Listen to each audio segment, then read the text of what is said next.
Exactamente. Se lanzan ahí Tú pide lo que quieras, luego haré lo que me dé ya la en gana, la cariño. rueda otra vez. Hala, bonito. ¿Qué? Y nada, esto me da un poco de miedo, estoy deseando que se termine. Pero aquí va a ver porque Maitena es una buena moderadora. Porque hay un montón de veas tú, preguntas que todavía no Sí, tengo no veas. respuesta. O sea, estoy Pero como claro, todo dándole también vueltas todavía. ¿Qué vamos a pienso yo hacerlo sobre fácil esto? para que la O sea, gente pregunte. Vale. sí. Invitaremos al Sí, yo creo debate. que sí, yo creo que sí, yo creo que sí. Yo creo que sí. Alumnos del Máster General de Feminismo de Están en el bueno, de la UPV. UPV. Perfecto. Y también tengo yo alumnas del Máster de Igualdad, que también es de la UPV. Vale, vale. Están de los dos másteres. Yo el primero Vale, lo vi vale. online, me conecté. El Vale, segundo vale. no lo he visto, que me ha dicho que fue un exitazo, que hubo un mogollón de gente. Cuando queráis, María, cuando queráis, cuando tú. digo yo, ¿no? ¿Qué os parece? Muy bien, vamos por ahí.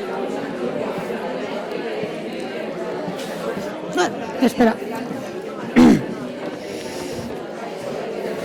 Voy a coger un boli, de verdad. Yo me pongo Yo en me pongo en la esta. esquina. Ah, perfecto, María.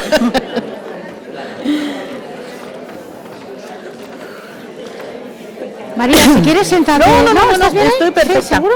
Sí, perfecto. Bueno, pues bien, ¿nos veis bien todos y todas? En un marco incomparable.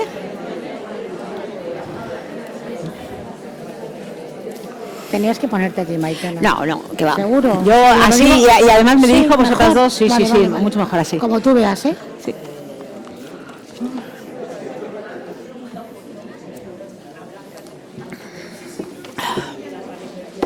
Bueno, aquí estáis en vuestra tierra, o sea que fíjate tú.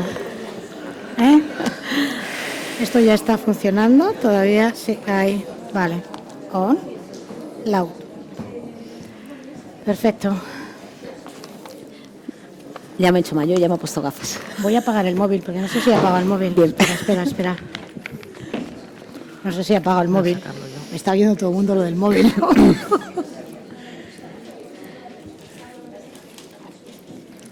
Voilà, sí, perfecto. Muy bien. Gracias. Beno, hasiko gara. Arratsaldeon guztioi, eskerrik asko etortzeagatik eta bereziki Soledadi eta Mariari gure gonbidapena onartzeagatik. Desde el Centro de Documentación de las Mujeres Maite Albiz queremos agradecer al Grupo de Experiencia Moderna de la UPV y al Ayuntamiento de Bilbao su apoyo para que hoy podamos estar aquí. Y el diálogo que os proponemos sigue la línea de invitación a la reflexión y al debate que ha caracterizado al Centro de Documentación de las Mujeres Maite Albiz. En ese espíritu propositivo de poder entendernos desde la argumentación, hemos desarrollado en los últimos meses varias charlas. La primera con Maite Larrauri, en la que iniciamos el debate sobre el sujeto político del feminismo y los cambios en la percepción y significados de ese sujeto. La segunda con Miquel Misé y Tere Maldonado, que nos centramos más en la ley trans, el origen de la demanda actual, cómo impacta en las concepciones clásicas que teníamos o tenemos en el feminismo sobre el origen y la repercusión de la opresión patriarcal y, por tanto, quién o quiénes configuran el sujeto político del feminismo. Ahora, en esta tercera, queremos abordar las dudas que está generando la ley trans acerca de su impacto en las políticas públicas de igualdad, qué supone el concepto de la identidad sentida o la autodeterminación de género frente al marco conceptual sexo-género e incidimos en esa idea que está constantemente presente sobre quién o quiénes configuran el sujeto político del feminismo. Nos gustaría que a través de los diálogos pudiésemos rebajar la tensión, encontrar ese mínimo común multiplicador que debería de representar al feminismo o a los feminismos, con propuestas que nos puedan orientar sobre cómo podemos salir de la polarización estéril que estamos viviendo en este momento. Vamos a dividir la charla por bloques de preguntas que seguramente van a presentar permeabilidad entre ellas, pero nos parecía que podía ser un buen esquema esta idea de diálogo con preguntas para organizar la charla. En la recta final abriremos un turno de preguntas para todas las reflexiones que tengáis de lo que nos hayan aportado nuestras invitadas. Y ya, ahora sí, paso a presentar a nuestras dos invitadas. María, como estás en casa, si me lo permites, voy a empezar con Soledad Murillo de la Vega. Soledad es profesora de Sociología y Políticas Públicas de la Universidad de Salamanca desde 1995, siendo profesora de Políticas Públicas y Técnicas de Investigación Social. Anteriormente trabajó en el Instituto de la Mujer, en las áreas de Empleo y Salud, así como en el Ministerio de Trabajo y Servicios Sociales, en el equipo de redacción de la revista de Economía y Sociología del Trabajo. Fundadora del Centro de Estudios de la Mujer de la Universidad de Salamanca en 1998, directora del Máster de Género e Interdisciplinaridad en Salamanca entre los años 98 al 2004, asesoró a distintos gobiernos comunitarios en igualdad de oportunidades desde la óptica de la afectividad y el talento, ha ocupado el primer cargo político en materia de igualdad, pero solo en políticas públicas de igualdad y no en materia de familia inscrito en servicios sociales, con un cargo denominado Secretaría de Políticas de Igualdad. Todo esto sucedió en la octava legislatura, 2004-2008, y, como señala Soledad, la única que tuvo en nuestro país un gobierno paritario. Desde el 2009 hasta el 2014 formó parte del comité de la CEDAW.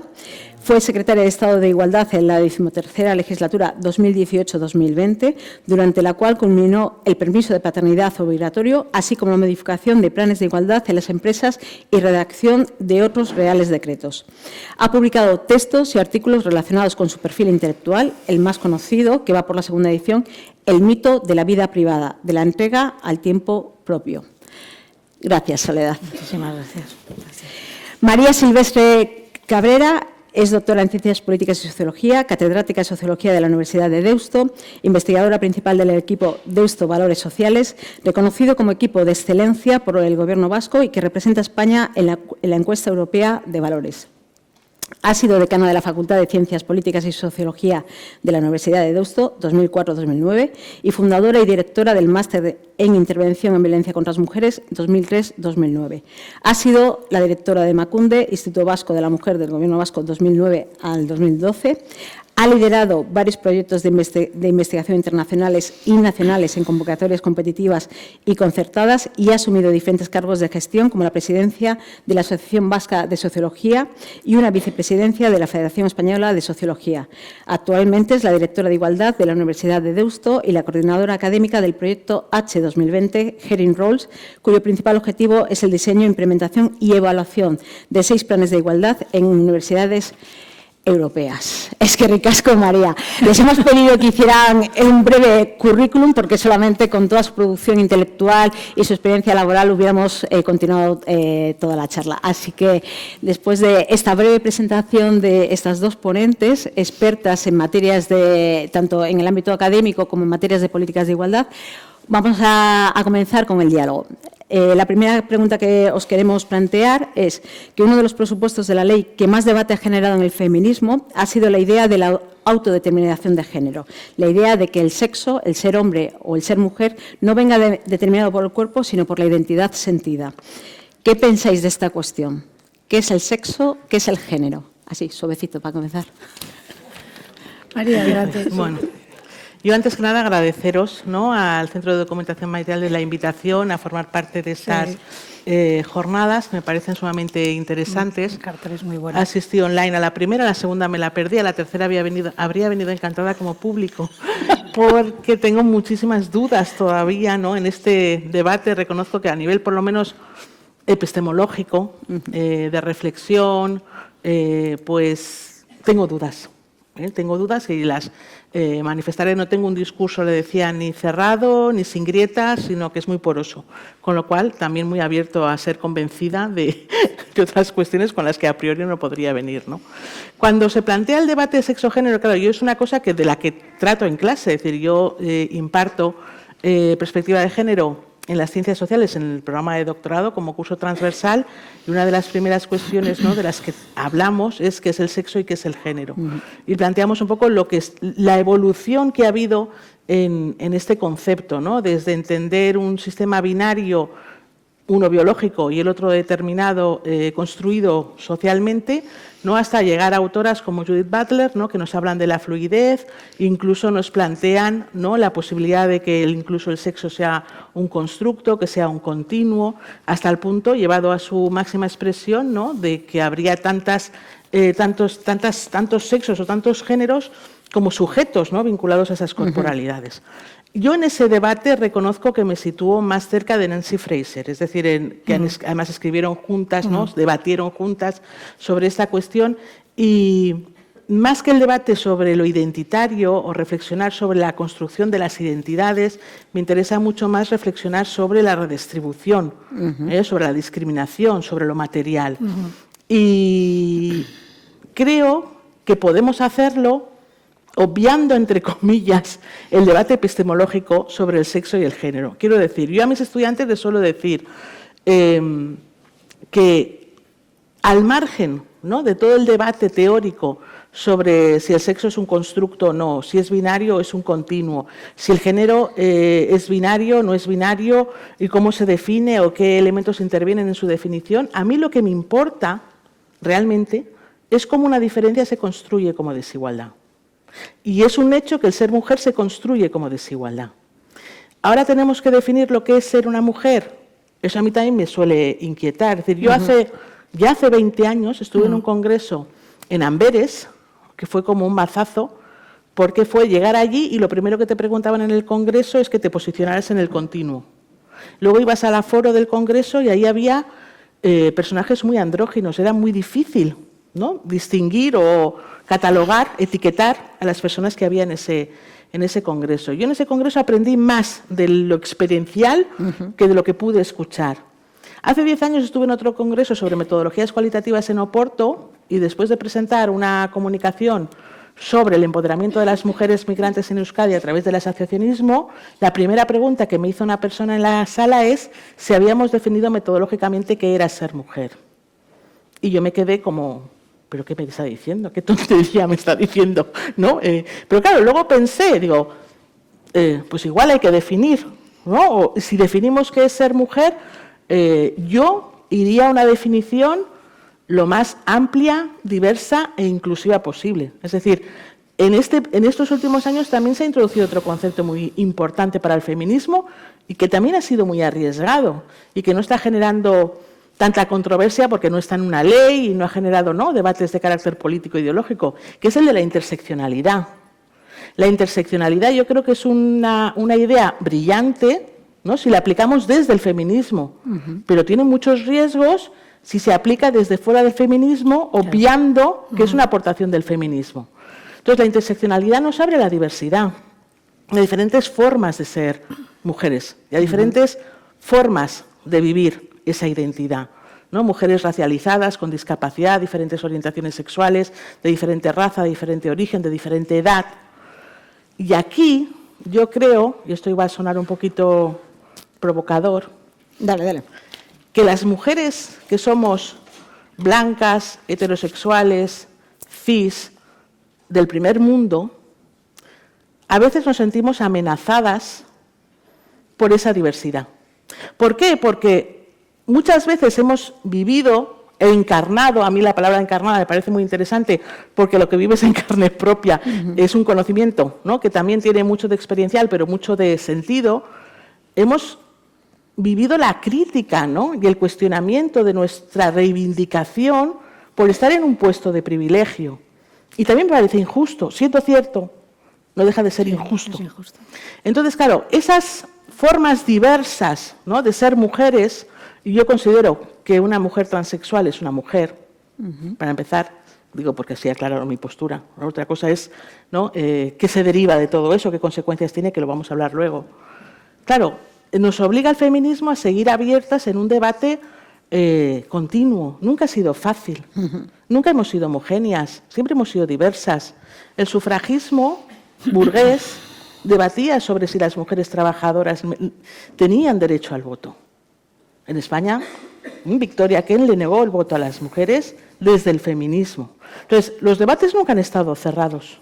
Y ahora tenemos un debate abierto y, como os decía yo, una postura porosa, ¿no? Pero sí tengo muy claro que el feminismo tiene que estar abierto a la diversidad, abierto al debate, abierto al consenso y, desde luego, huir de una lucha, iba a decir fratricida, no, pero es una lucha entre hermanas. Es decir, no podemos permitirnos, ¿no?, discusiones que sean, que no nos aporten, que no generen, que no construyan consenso, que no nos permitan avanzar, que nos detengan o nos frenen. Y perfecto. ahí lo dejo. Luego, Soledad. Bueno, muchas gracias por invitarme. Es un placer estar aquí. Además, hay estudiantes de 2 máster, ¿no? El máster de Feminismo en Género y de Igualdad. Así que fantástico, ¿no? ¿Desde dónde hablo yo?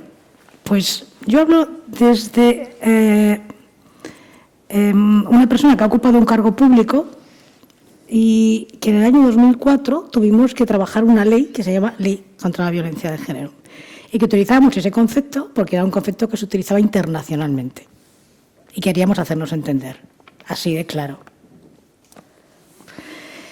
Y en ese momento no había estadísticas desagregadas por sexo.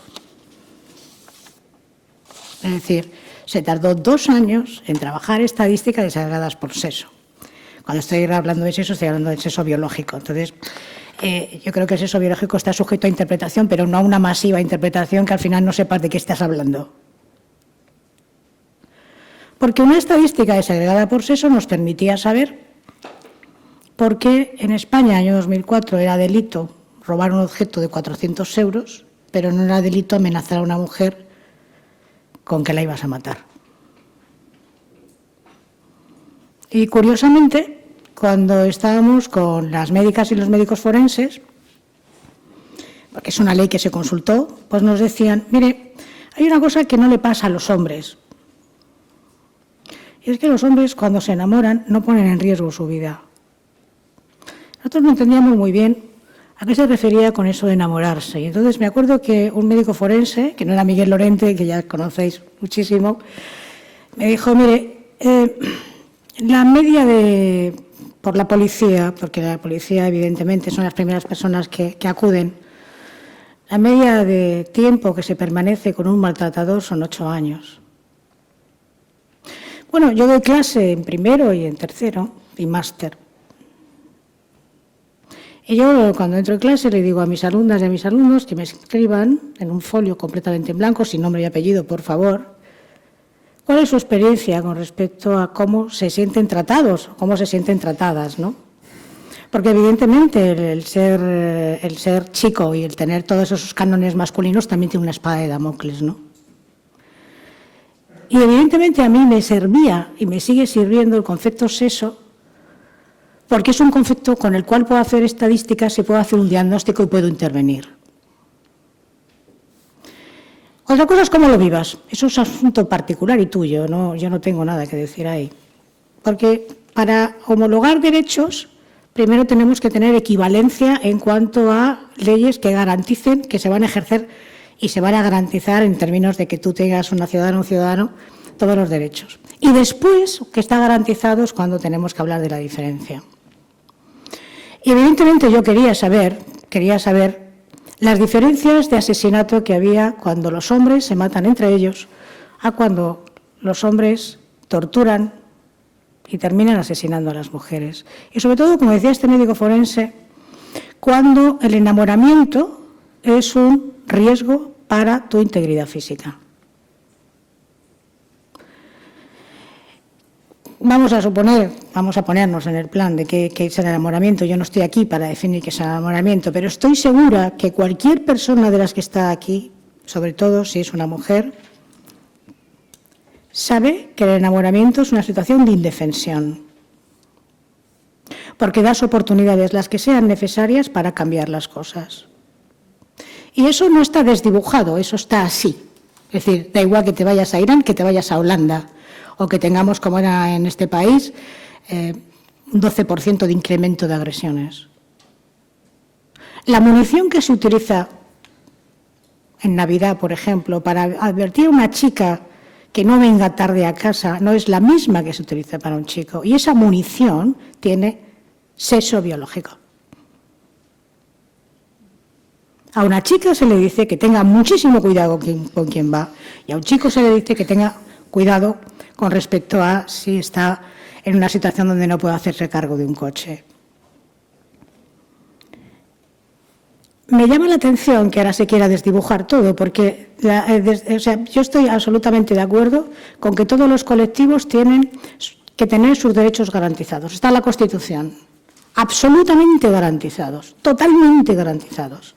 Pero lo bueno del debate que vamos a tener aquí, que creo que es lo más productivo, lo más rico, lo más luminoso, es cómo combinamos el derecho de los colectivos con que no colisione con las herramientas de las que nos hemos previsto dar avances en políticas públicas. Las políticas públicas son las que dan derecho. La ley de eutanasia es una política pública. La ley de interrupción voluntaria de embarazo es una política pública. ¿Cuántos estudios conocen ustedes de aquellos hombres que han sido y han tenido relaciones sexuales, resultado de la cual, de esas relaciones sexuales, ella ha tenido un embarazo no deseado? Es que no existe el concepto sexo. La academia puede hacer lo que quiera, ¿sabes? Las academias, ya saben ustedes que nosotros en la academia, como miembros de academia, como miembros intelectuales, podemos, y es que nos toca y además nos entusiasma, analizar los conceptos. Pero la parte práctica, la parte real, la parte intolerable, no soporta la estética, no la soporta. La parte intolerable de que todos los años recoja folios en mis aulas. Salamanca está a 450 kilómetros de Bilbo. Tengo, por supuesto, alumnas y alumnos de todos los lugares. Tengo un total de 290 alumnos y alumnas. Todos los años tengo que recojo situaciones terribles. Situaciones terribles también para los chavales que dicen, los padres dicen tienes que hacer, tienes que estar, ese horrible verbo de esa expectativa paterna y materna con respecto a los hijos. Sí, perfecto. Pero nadie le somete a sumisión química. ¿El sexo es solamente una interpretación y una estética? ¿De verdad? Nadie le somete a sumisión química. ¿Alguna vez hemos tenido, no compartimos aquí lo que significa irte de copas a solas? ¿Sabemos lo que es entrar a un sitio y decir tranquilamente, yo con todo el mundo que hay aquí me he enrollado? Chicos o chicas, por supuesto que sí, eso sí. O sea, mis alumnos y mis alumnas son bisexuales, por supuesto, evidentemente. Pues claro que sí. Pero ¿y la munición que se utiliza para hablar de ellas? ¿De qué hablamos cuando hablamos de esas chicas que pueden decir como un chico, yo de todas las personas que hay aquí me he enrollado con todos? ¿Cuál es la munición? La munición está sexuada. ¿Sexuada? ¿En qué sentido? En el sentido de desautorizarlas, hablar de su cuerpo, permanentemente vigilarse, tengo muchas tetas, poco culo, esa vampirización tremenda. Entonces, yo creo que en esta ley, lo que yo siempre planteo es cómo podemos evitar la colisión, ¿no? La colisión de tal manera que cualquier cambio semántico no altere el concepto sexo, porque el concepto sexo nos viene absolutamente, nos es necesario para saber qué pasa en las unidades de violencia sexual, por qué las chicas dicen no le diga nada a mi novio. ¿Y eso no es eso? No es eso, de verdad. En este sentido me planteo ¿cómo podemos combinar ambas cosas? Porque las personas transexuales y las mujeres transexuales, por supuesto, para mí también lo son. De hecho, tengo amigas transexuales hace muchísimos años, cuando no estaba en el diálogo nada de esto. Este tema es absolutamente importante para ellas también, diciendo, cuidado, que no es estética, que yo no me estoy disfrazando, que he hecho una transición, que mis hijas todavía me presentan como una amiga de su madre. Entonces, si somos capaces, con todo lo que eso significa, bajar al terreno donde las palabras no nos cautiven, no nos tengan atados de pies y manos, sino realmente podamos reconocer dónde están otras ataduras, las ataduras con respecto a nuestro cuerpo, porque a mí me gustaría renegar del género, pero renegar, es decir, soy un individuo, no tengo que portarme ni como la hija que crees que soy, ni como la amante que crees que soy, ni como la lesbiana que crees que soy. No me pongas ningún tipo de cortapisa.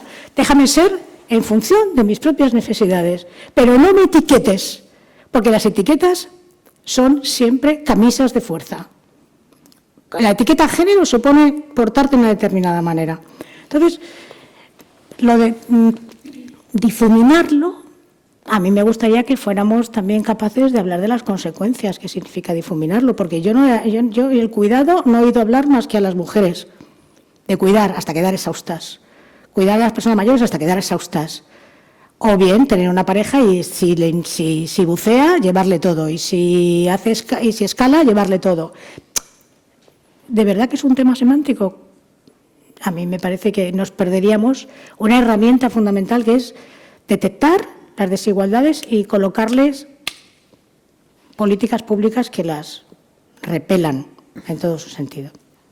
Bueno, pues después de esta introducción en la parte del marco conceptual, pasamos ya un poco a hablar sobre otro de los temas que está siendo parte de la polémica, ¿no? Hay algunas corrientes del feminismo que considera que la urgencia con la que se está presentando la ley trans no responde realmente a una urgencia real y que el hecho de que no haya un debate no facilita tampoco el que podamos llegar a esos consensos de mínimos.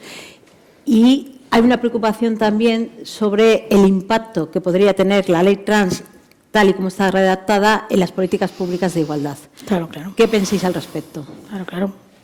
Vale. Yo primero creo que la ley trans es necesaria.